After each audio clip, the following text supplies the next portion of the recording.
We're back on Cocktails with Rosie, and today we have Mike Strout from Strout Inspections. We're going to be talking about home inspections and making a gingerbread home inspection martini.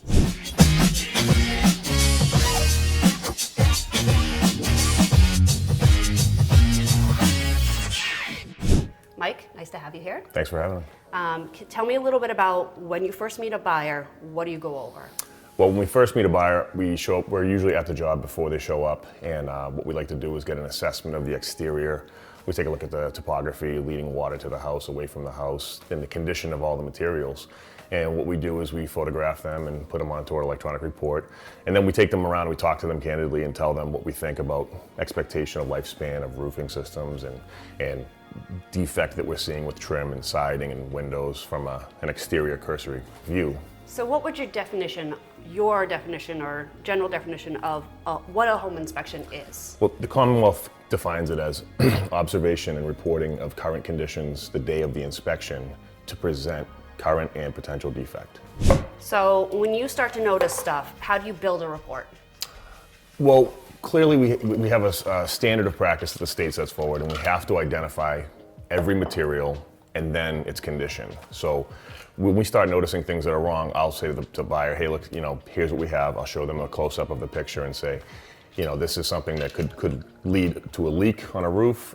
It appears that the condition of the shingles are deteriorating, and that kind of gives me some guidance as how to guide them and say, I think you should start either budgeting for replacement or consult a roofing contractor, have them come in, take a look at it so you know what you're getting into and what the timeline is for your. Brings me to my next question. Are you allowed to give pricing for potential work? Absolutely not. No, we're not allowed to price anything or give any sort of estimate whatsoever. We're just there as a preliminary defect observation finding company, really. To provide a report. Absolutely. So what do you tell the buyer when they get that report, 30 pages or more?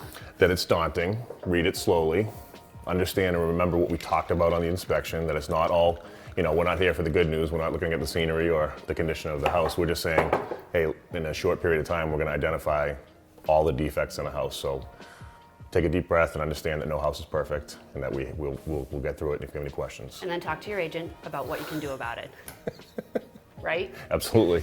Okay, so if you are a inspector and a contractor, are you allowed to work on the property after if the client liked you? Strictly prohibited also. It's a conflict of interest because we could dream up the work that needs to be done and really create a larger scale job that could become, again, a conflict for them.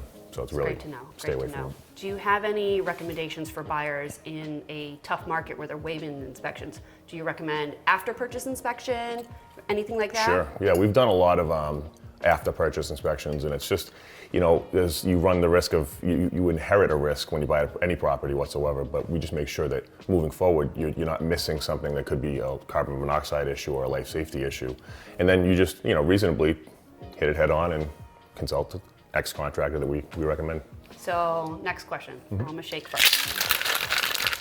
Are you a structural engineer? I am not. Are you a roofer? I am not. Are you an electrician? I'm not. So none of those things you are saying that you are an expert in and that you're pointing to the buyer to get a professional to review those things.